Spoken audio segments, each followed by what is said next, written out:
있습니다. 우리의 삶에 괴롭고 외롭고 힘들고 어렵고 낙담하고 좌절할 때 이제 그때 우리가 어떻게 할 것인가. 우리의 숙제이기도 하고 우리가 힘있게 살 때는 살지만 또 어떨 때는 연약할 때도 있고 늘 항상 잘 되지 못하는 그런 상황을 우리가 볼 때 당연히 있을 수 있죠. 왜냐하면 상황이 어려울 수도 있고 또 우리가 한계가 있는 피조물이기 때문에 이제 그런 어려움이 있을 때가 있습니다. 중요한 것은 안 오도록 하는 게 중요하겠고 또 올 때 이기고 나가는 것이 중요하겠고 또 오랫동안 어렵지 않고 즉각 이기고 나가는 것이 더 중요하리라고 생각합니다. 그리고 주님 다시 오실 때 영원한 하나님 나라에 가면은 이 괴로움도 없고 아픔도 없고 눈물도 없고 고통도 없는 그 영원한 나라를 영원토록 살게 됩니다. 그러므로 우리가 그날을 기억하며 이제 이 땅에서 어떻게 하면은 이렇게 강력하게 살 수 있을까? 이 부분을 우리가 오늘 말씀을 붙잡고 우리의 삶의 지혜로 얻기를 원합니다. 우리의 삶에서 이 부분을 좀 우리가 시각을 바꿔볼 필요가 있습니다. 내가 힘들고 어렵지만 실은 나 자신만을 계속 보면은 나의 한계에 머무르기가 쉽게 되죠. 그래서 제3자의 시각으로 아니면 객관적인 시각으로 좀 더 이런 수평적인 차원이 아니라 수직적인 높은 차원에서 우리를 바라볼 필요가 있습니다. 가장 힘들고 우리가 살면서 이거는 해결이 될 때까지 계속 아프게 되는 영역이 뭐죠? 그것은 바로 우리 자녀가 아프고 힘들 때입니다. 어, 차라리 내가 아팠으면 이게 바로 아버지 어머니의 마음이죠. 평상시에는 자녀가 밉고 아니면은 자녀 때문에 막 화가 나고 이러더라도 그 부모님의 마음은 아버지 어머니의 마음은 자녀가 막상 힘들고 어려워하면은 세상에 다른 사람들은 다 남이죠. 제3자죠. 그런데 피를 나눈 부모는 자녀에게 다가가게 됩니다. 그게 이제 본능이고 본성이고 그는 끊을 수 없는 혈육이죠. 그래서 우리가 이런 생각을 할 필요가 있습니다. 괴롭고 힘들고 어려울 때 나 자신의 상황 속에 빠져 있으면 해결이 안 됩니다. 그런데 우리에게는 누가 계시죠? 우리에게는 아버지 하나님이 계시다는 거예요. 그 아버지 하나님께서 우리를 향해서 이 우리보다 더 아프게 아버지로서 우리를 보신다는 거. 그걸 우리가 이제 이렇게 객관적으로 볼 수 있는 영적인 눈이 뜨일 때 우리는 어디에 시각을 둬야 될 것인가. 이제 문제 해결이 나오게 된다는 거죠. 그래서 먼저 이런 하나님을 아버지로 이렇게 우리가 이제 보게 되는 이 부분은요. 실은 하나님의 아버지이기 때문에 그러시잖아요. 그러니까 관계로 우리를 창조하시고 또 범죄했을 때 그 질서의 하나님께서 하나님 스스로 우리 위해서 죄값을 치러줘야 되는 그게 부모님의 희생적인 사랑이죠. 그러니까 하나님이 우리의 아버지 하나님이시고 삼위일체 하나님이시기 때문에 우리가 그 하나님을 바라볼 수밖에 없게 되는 겁니다. 그래서 이제 예수님이 가르쳐 주시는 가장 중요한 주기도문도 하늘에 계신 우리 아버지여 이렇게 나오잖아요. 이걸 기억하면서 일반 종교 도덕 윤리가 참 노력하는 면이 있잖아요. 그렇지만 한계도 분명하게 우리가 냉철하게 인정을 해야 됩니다. 그거는 뭐죠? 일반 종교나 도덕이나 윤리는 피조물에서부터 시작을 했다는 거죠. 그러니까 한계가 있습니다. 철학도 한계가 있고 도덕도 한계가 있고 윤리도 한계가 있고 이제 문제는 기독교인들이 윤리적으로 안 살기 때문에 문제인 거죠. 기독교인들이 철학적인 깊은 사고 없이 살지 않기 때문에 문제인 거죠. 기독교가 너무 그냥 기복에 빠졌다는데 그건 잘못된 신앙이죠. 그게 문제가 있는 것이지 기독교 자체가 문제가 있는 건 아닙니다. 그리고 또 반대로 기독교가 아무리 잘못됐다고 해서 일반 종교나 도덕이나 윤리가 대안이 된다? 그것도 아닙니다. 왜냐하면 일반 종교나 도덕이나 윤리는 다 인간에서부터 시작을 했기 때문에 그거는 한계가 있습니다. 인간의 어떤 그 피조물의 한계, 볼 수 있는 시각의 한계. 그런데 하나님 아버지로부터 온 신앙, 믿음 우리에게 난 것이 아니라 하나님 아버지의 선물이라 그랬잖아요. 하나님께서 우리에게 주신 것입니다. 그리고 성경은 뭐죠? revelation, revealed by God. 하나님에서 우리에게 주어주신 것이잖아요. 그러니까 일반 도덕책이나 뭐 일반 다른 종교에서 만든 그런 그들의 어떤 경전과는 완전히 다른 것이죠. 하나님에 의해서 주신 것입니다. 그러니까 거기에 정답이 있는 것이죠. 그래서 오늘 이 아침에 아주 중요한 얘기를 함께 나누는데요. 힘들고 아픈 영역을 근원적으로 해결하는 길은 내 안에서만 자꾸 해결을 하려고 하면은 한계 있는 해결밖에 안 된다는 거죠. 우리의 시각을 어디로 들어야 될까요? 아버지 하나님께 돌려야 되는 겁니다. 그게 바로 성경이고 revealed by God. 그리고 특별히 선지서입니다. 오늘 본문에서 보시면은 아버지 하나님에 대해서 여러 가지 얘기가 나오는데 저랑 같이 그냥 기도하면서 한번 같이 보기를 원합니다. 14절에 보면은 그가 말하기를 이제 하나님 말하죠. 도두고 도두어 길을 수축하여 내 백성의 길에서 거치는 것을 제하여 버리라. 자, 아버지의 마음은 어떤 것이죠? 길을 건축한다는 것은 막 길에 구멍이 나고 그다음에 막 험한 길이면 어떻죠? 자녀들이 잘 올 수 있도록 길을 닦아주잖아요. 그래서 그게 다시 뭐 흙을 이렇게 덮어가지고 길을 평평하게 만들고 그다음에 큰 돌이 있으면 그걸 빼버려서 그리고 우리 자녀가 걸음할 때 장애물 다 제거하잖아요. 그다음에 좀 푹신푹신한 그런 밑에 이렇게 밑에 이제 뭐 장판을 깐다든지 이렇게 하잖아요. 그게 바로 아버지의 배려심입니다.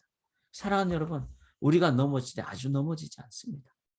그리고 우리 앞에 장애가 있어도 우리를 영원히 하나님께로 가는 길을 막는 장애는 없습니다. 왜? 아버지 하나님께서 수축해 주시고 거치는 것을 제거해 주시기 때문에. 할렐루야. 15절에 보면은 이렇게 나오죠. 마음이 겸손한 자와 함께 있나니 이렇게 말합니다. 그 다음에 15장 전반부에 지극히 존귀하며 영원히 거하시며 우리 하나님 아버지는 함께 하시는 지금도 성령으로 함께 하시고 정말 우리가 범죄했을 때 선지자를 그렇게 수없이 보내시고 말씀을 주시고 만나를 매일 주시고 오늘도 저에게 새 아침을 주시고 늘 함께 하시는 그 아버지. 여러분 그 아버지께 눈을 돌리셔야 됩니다. 그리고 16절에 보면은 내가 영원히 다투지 아니하며 내가 끊임없이 노하지 아니할 것은 이렇게 하죠. 그래서 하나님은 영원히 우리에게 막 마음 상하지 아니하시고 끊임없이 화내지. 즉 한 번 뭐 화를 내실 수 있죠. 왜냐하면 잘못하니까. 그런데 끝까지 뭐 화를 낸다든지 영원히 막 우리와 다툰다든지 그러지 않으신다는 거죠. 아버지로서의 그 영원성이 있다는 겁니다. 이걸 생각할 때 저는 죽음 이후의 삶도 믿게 되고 또 우리 아버지 하나님이 영원하신 하나님인데 그 아버지의 값을 주고 산 우리를 하나님이 이 땅에 80년 살게 하고 죽겠어요? 100년 살고 없어지게 하겠습니까? 아닙니다. 아버지의 영원하심 따라 그 자녀도 영원하게 되는 겁니다. 육체의 썩어 없어질 몸을 벗어난다는 게 얼마나 또 감사한 겁니까? 완벽하신 하나님을 찬양합니다. 그리고 17절에 보면은 이렇게 나오죠. 그가 아직도 패역하여 자기의 마음의 길로 걸어가도다. 내가 그의 길을 보았은즉 그를 고쳐줄 것이라. 그를 인도하여 그와 그를 슬퍼하는 자들에게 위로를 다시 얻게 할 것이라. 그러니까 아직도 패역한 뭐 집 나가거나 참 패가 망신시키는 그 자녀를 향하여 아버지는 어떻게 하죠? 내가 그의 길을 보았은즉 계속 보시고 그를 고쳐줄 것이고 인도할 것이고 이게 바로 탕자를 기다리는 아버지의 마음인데 깊은 마음이죠.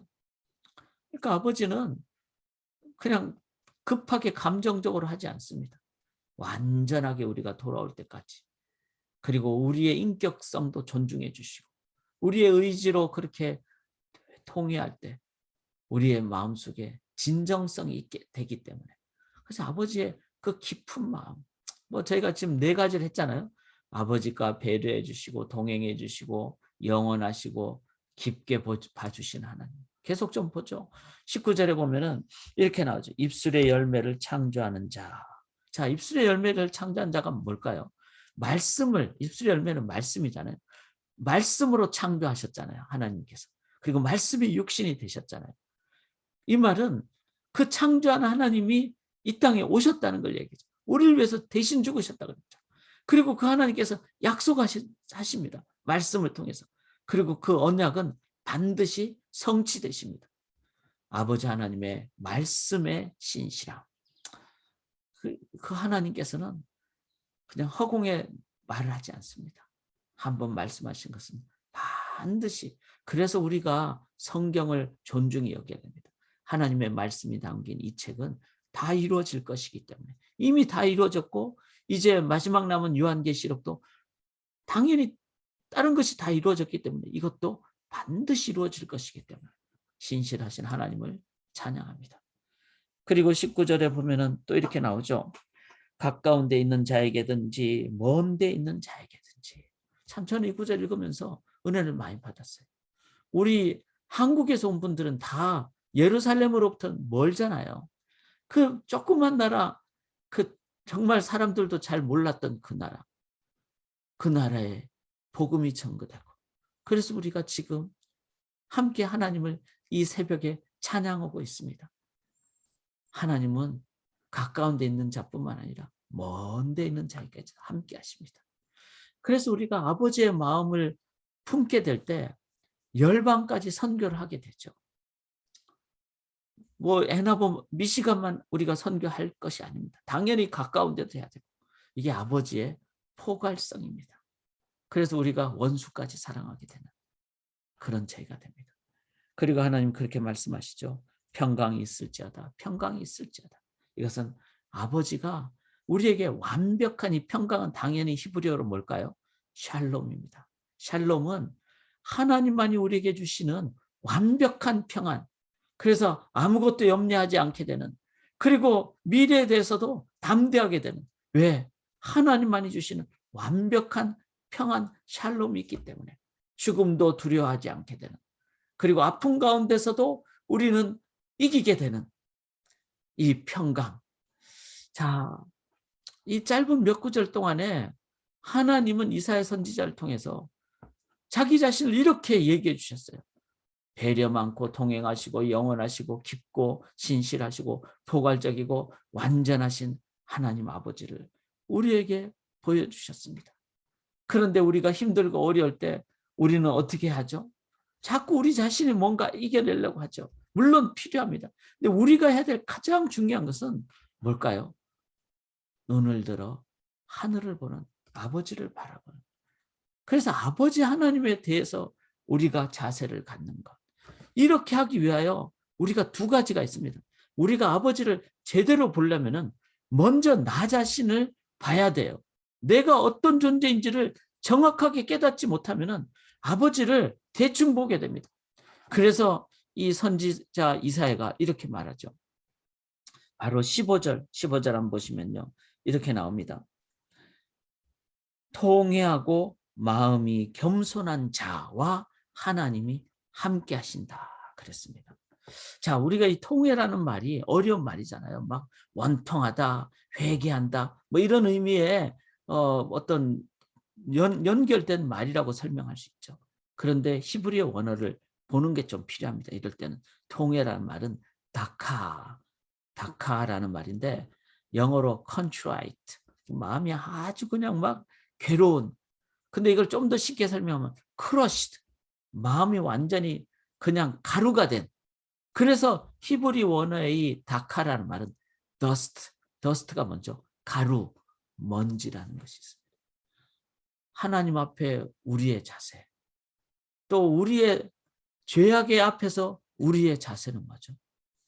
contrite, crushed, 먼지, dust.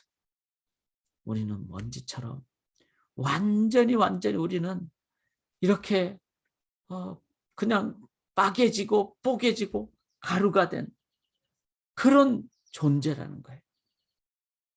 우리의 연약함, 우리의 죄악의 완악함, 그것은 이렇게 우리의 삶에 먼지처럼 아무것도 아닌 존재라는 것을 깨달을 때, 그렇게 연약한 존재라는 것을 깨달을 때, 죄 앞에서는 깨어질 수밖에 없는, 질 수밖에 없는 연약한 존재라는 걸 깨달을 때, 이 통에 다카의 심정이 있을 때, 겸손하면 똑같습니다.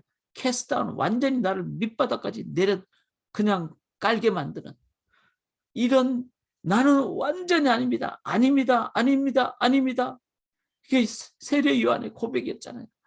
그렇게 나는 완전히 아닙니다라고 자만이 아버지를 어떻게 바라볼까요? 간절하게 바라보겠죠. 그럴 때만 이 아버지의 배려와 동행과 영원성과 이런 아버지의 온전하심을 온전히 의지하게 됩니다. 그래서 이 두 가지 심정 어떡하죠? 괴롭고 외롭고 고요한 다카의 심정, 그런 자가 진짜 먼지 같은 나 자신임을 깨달을 때 주를 보고 찬송하고 기도하는 아버지 하나님을 바라볼 때 어떻게 할까요? 온 마음 다하여 바라보게 되고 전심으로 향하게 됩니다. 저는 선지자의 이 진정성을 우리가 갖기를 원합니다.